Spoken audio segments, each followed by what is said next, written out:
Arizona Cardinals, gold or cold with that recent signing? So I know I was on here a few weeks ago talking about Kyler Murray MVP, maybe the best quarterback, the best team in the division, which is still very possible. But here's the trend I'm not enjoying seeing out of the Cardinals. I don't care what anybody says. The NFL is predominantly run on young talent. Yes, you have your veterans in there to keep the tempers down, to keep the culture right, and to just keep the focus. But the production on the field is coming from young players. You sign a guy like J.J. Watt, you pay him way too much money, in my opinion. You can argue he's on his back nine. Honestly, he hasn't had a reputable season within the past few years. He's had one season of 10-plus sacks in the last 5 years. Everything after that, it's no more than 7.5 or 8. You bring in a guy like A.J. Green, who was literally caught on the sidelines last year saying, trade me. Like, now you're going to question his work ethic.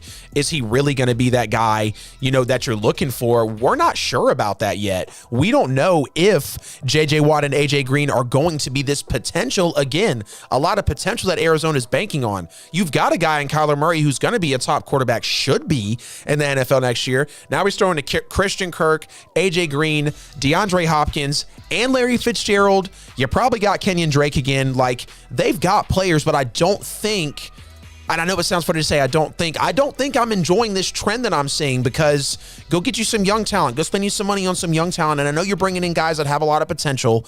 And you look at the first few years for A.J. Green, 1,000-yard receiver just about for every year. But he's fallen off. Like, you're watching this guy walk after people, walk past people that just intercepted passes from your quarterback. And you're going to put that on a team with a guy like Kyler Murray, who wants to win now, who's got a lot of talent to win now. You're trying to build even a defense around him. So, oddly enough, man, I'm going to have to go Cole, because they're bringing in some old talent that I feel like is on the back nine or getting to the back nine.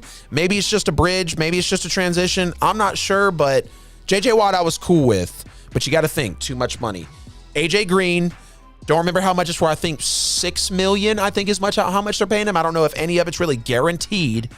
So we'll see, man. But old guys with potential, I think you should maybe bet on the draft or go try free agency, get you some young dudes, because I'm not sure how I'm feeling about that. Yeah. I mean, I'm going to have to agree with you on that, and I'm going to go cold just because they put all their stock in the players that are washed up. They're betting on old times. J.J. Watt may or may not be washed, but Larry Fitzgerald is considering retirement. Right. A.J. Green didn't even really play last year. And the great season that Joe Burrow had before he got hurt had nothing to do with A.J. Nothing. They have a receiving core that doesn't include him. Right. He did nothing last year.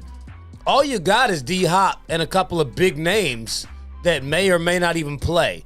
Kenyon Drake, he's still on the free agent market. Somebody might scoop him up, so he may not be there. You don't have Patrick Peterson locked down to a contract, and you're going to have to really pay him a lot. Nope. So, I mean, you got Chandler Jones, you got J.J. Watt. It looks like your defense might be intact. If you keep everybody you got, the defense should be formidable. But that division that they play in, they're still the last place team in the division as it stands, even with all these signings. Being last in the division, what you won't do is make the playoffs. So, Cole. They're betting on old talent, man. And I hate to see that, because, like, Kingsbury already got so much slack. He already got so much pushback for the hire. Then you're trading off your one pick to get another one pick in Kyler Murray, who's like the smallest dude ever on the field. The guy can ball, though, so it's interesting. We'll see, man. We'll definitely see.